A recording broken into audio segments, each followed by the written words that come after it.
Here with Jaguars quarterback CJ Beathard as you guys are heading into the grind of training camp. You got practice tomorrow in the stadium. Yep. It felt like the hottest day of camp today to me.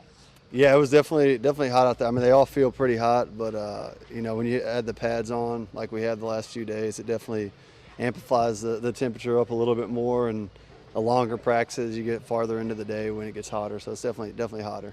First week of camp, it seemed like the defense was a little bit further ahead of the offense. Pads came on this week, and it seems like the offense has really kind of clicked when those pads have gone on. It's been exciting. You guys have been hitting long passes. Things have been working. Offensive line's been blocking well. What is it about this week and put the pads on that's made you guys come out? Yeah, I mean, I think, that's usually kind of how camps go. It's like usually when you first jump into it, the defense has the upper hand. It takes a little bit longer for the offense to get going. And, once we got the pads on, the O-line's able to feel more comfortable blocking, and it's easier to get off, man coverage, I feel like sometimes, and just stuff like that. Once you get the pads on, it feels more real, especially for, the pockets and all that kind of stuff. So it's good to kind of feel, get in our groove, offensively the last few days. This is year 3 in the offense for you. How comfortable do you feel? I talked to Evan last week, and he said it's the first time in his career he's been in the same offense 3 consecutive years. Yeah. For you too, I mean, the comfort in this offense, you know it? Oh yeah, absolutely. I mean,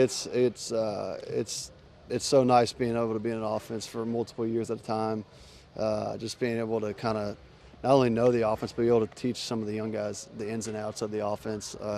Teach some of these young receivers, tight ends, running backs, what you're looking for, what you're wanting to get out of them. It's nice being able to do that.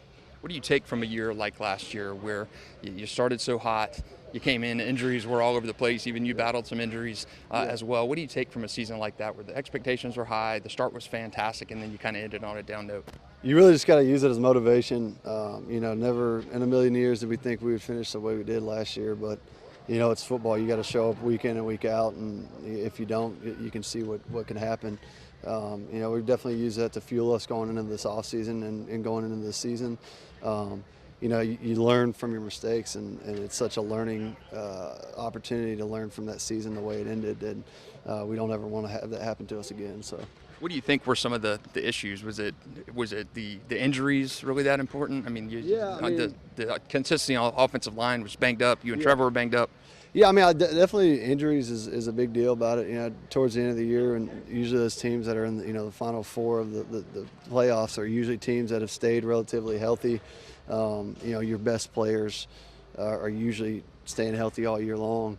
If not, it's kind of hard to keep going. But I think we do a good job here at last year we did have a lot of guys banged up, and we had a lot of guys step in and make some big time plays and big time games when they needed to, and I think that experience is going to help us going into this season for sure. You're 8 in the league. You don't look like a 8-year veteran, yeah, but you're the old guy in the quarterback room now. What do you tell the Trevors and the Macs in that quarterback room now?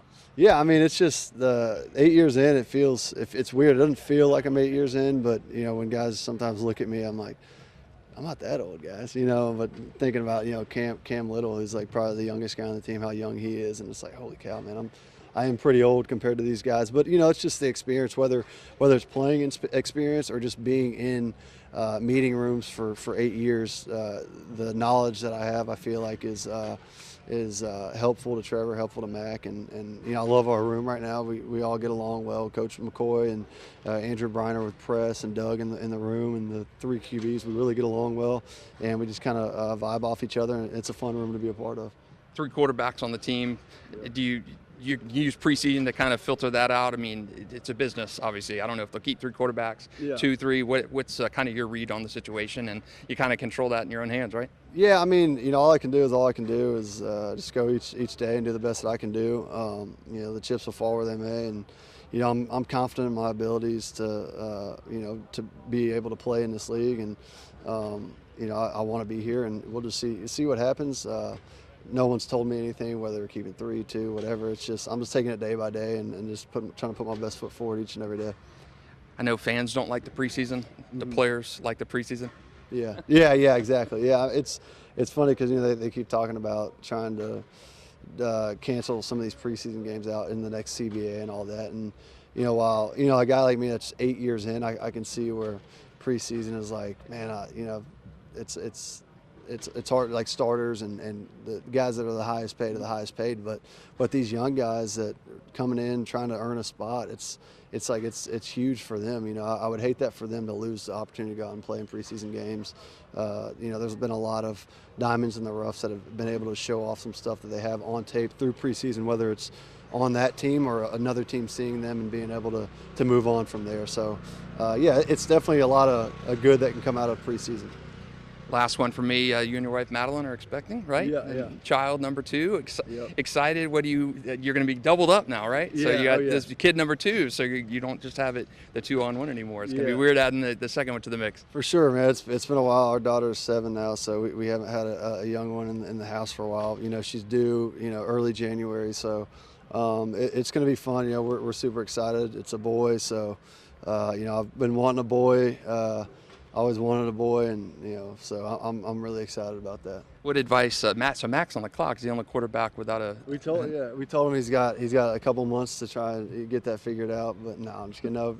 So what do you give? What fatherly advice can you give? Because a first-time parent, it's scary. Yeah, definitely scary. I think the nerves, the scariness is all in your head. You know, once the baby's there, it just kind of comes naturally, and you just kind of learn as you go. It's actually really fun. I feel like the kids, they teach me just as much as I'm teaching them as they go. So it's a learning experience, but Trevor's going to be a great dad. He's a great dude, great dad, and Marissa's going to be a great mother too. So I'm excited for them.